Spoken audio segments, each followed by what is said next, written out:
Hey, welcome to Art with Ian. Today we're talking about fan art. Is it helping or hurting your art growth? That's coming up next.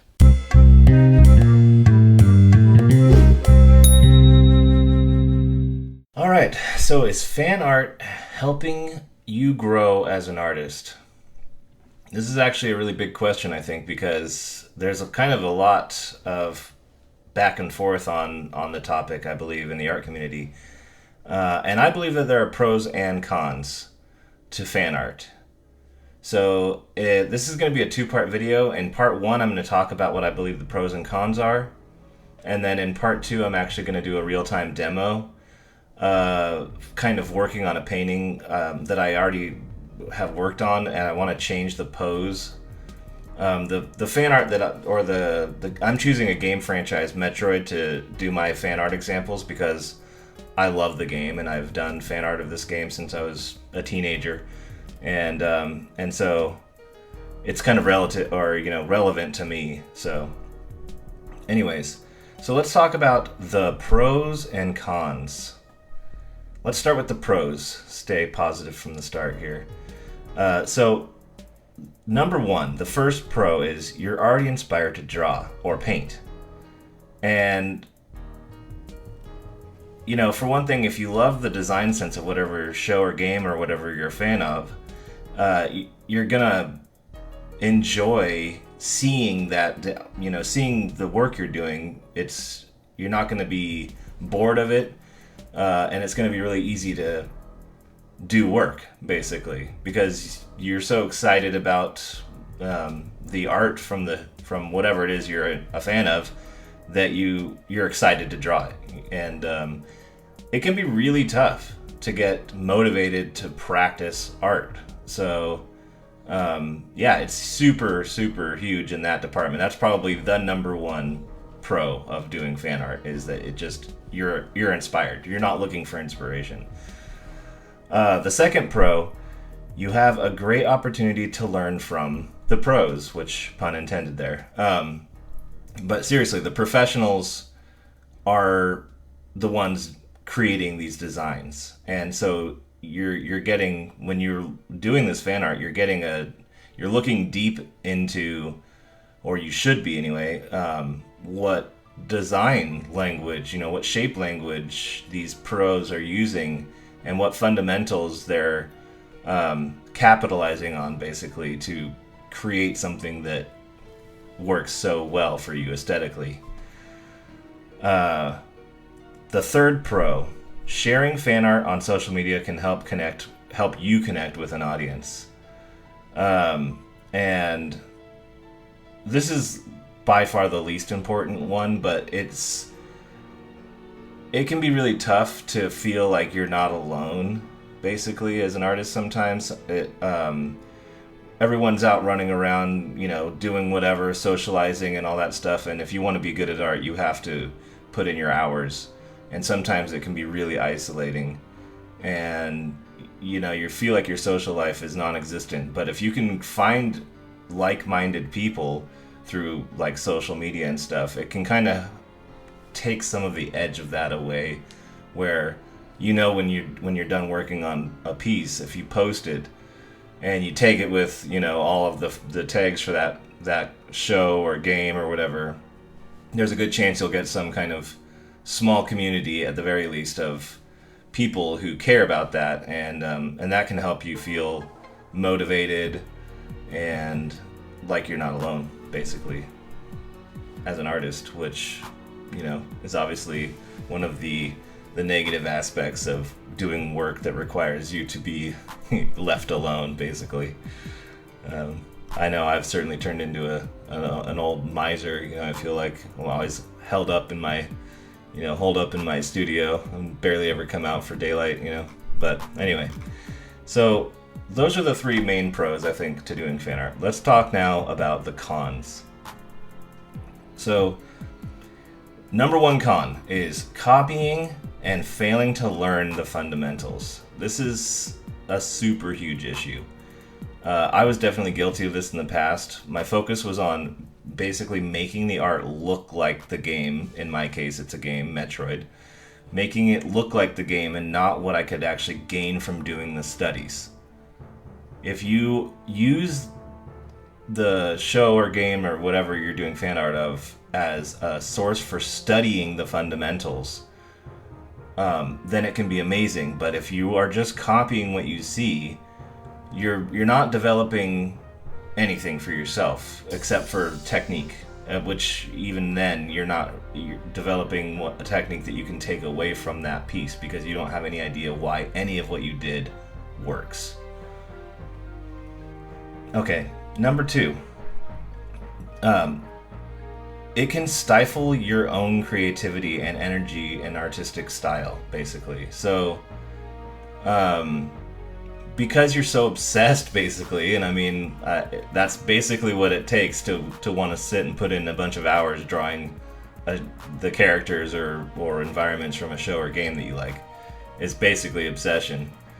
And you're so into it that you're failing to actually walk away from that and create your own style, which is, at the end of the day, should be your goal. Your goal should be to stand aside, you should stand out in the crowd of all these artists and have a voice.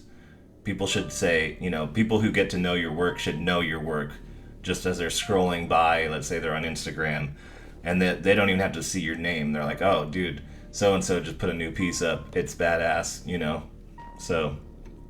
So yeah, you want your own style to emerge here. And number 3, gaining a skewed sense of accomplishment in your development as an artist. So what I mean by this is kind of a culmination of everything of the other 2 cons, basically. So what I mean by that is you're going in there, and if you start copying other people's work, like a professional's work, you're now copying their color palette, you're copying their forms, their design sense, all of their rendering skills, and you can walk away from that if you do a good job of, like a 1-to-1 copy. You can walk away from that feeling like you're getting pretty good, and what you're getting good at is copying. And there's nothing wrong with that to some degree as you work on your technique. Let's say maybe you're working on shading and lighting or rendering materials, and you're struggling with it, and so you're using fan art of whatever thing to help you understand how to render that thing. Well, then, yeah, doing some copies at first is good. But if that's where you draw the line, then you'll never actually see if you can take that into real world application. What happens when, if let's say in my case, I love drawing Samus from Metroid, and when I was younger, I would draw the suit and I would copy the reflectivity. It's metal. She's wearing metal armor.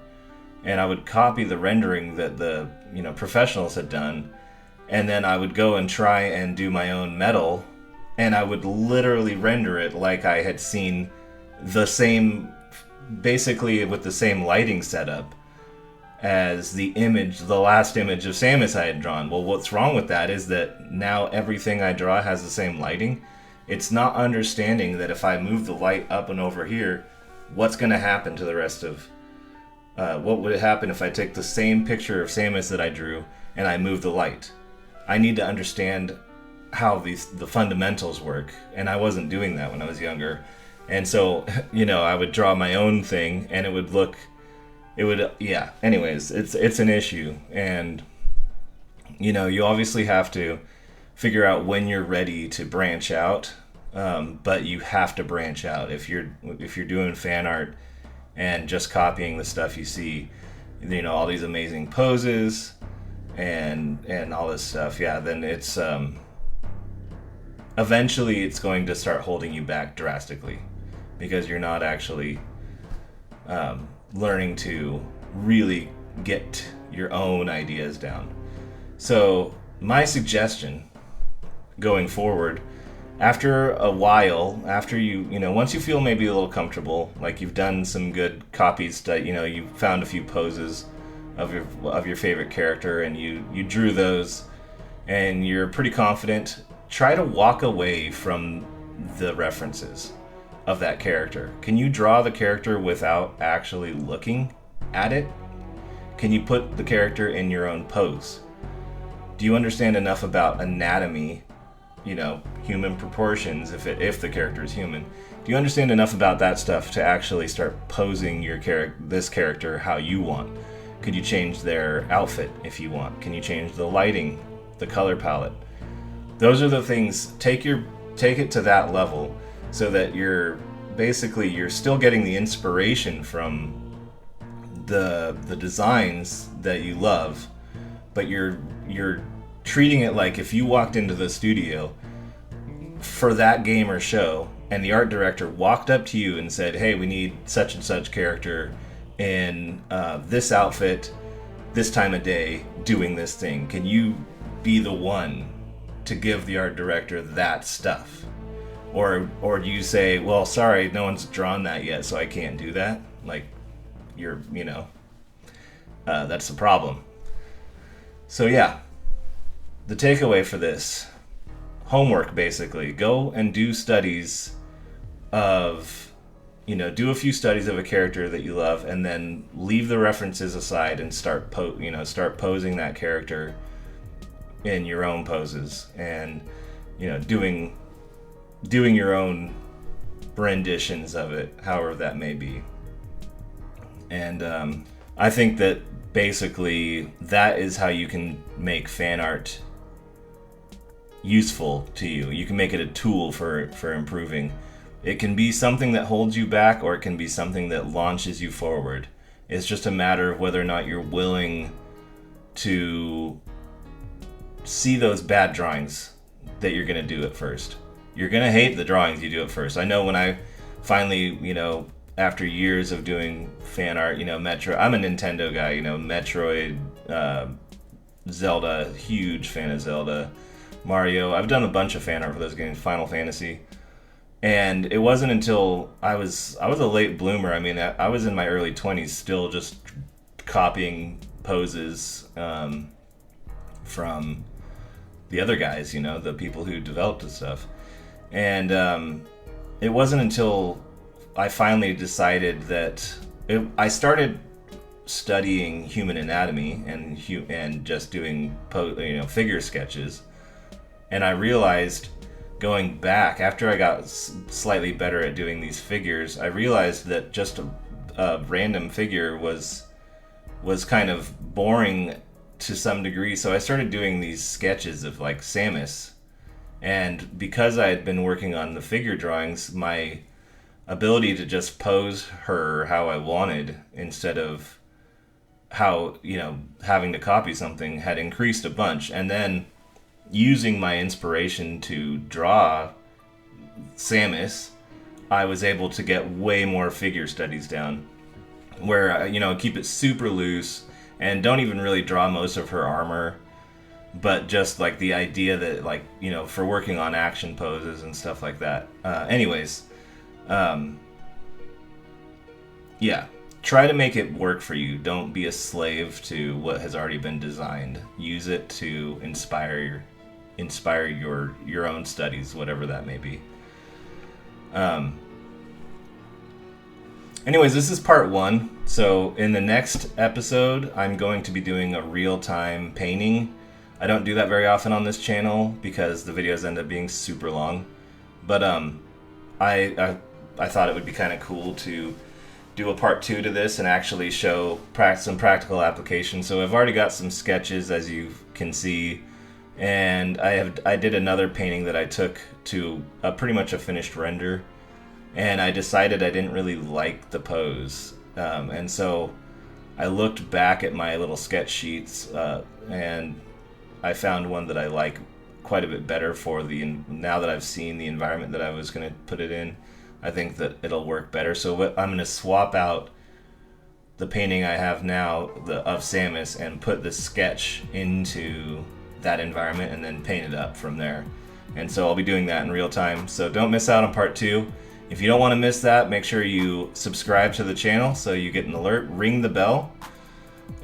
Make sure to like this video if you found it helpful. And follow me on Instagram. And I'll see you guys in the next one. If you enjoyed this video, don't forget to like and subscribe, share it with your friends, ring the bell for notifications of future videos, and I'll see you guys in the next one.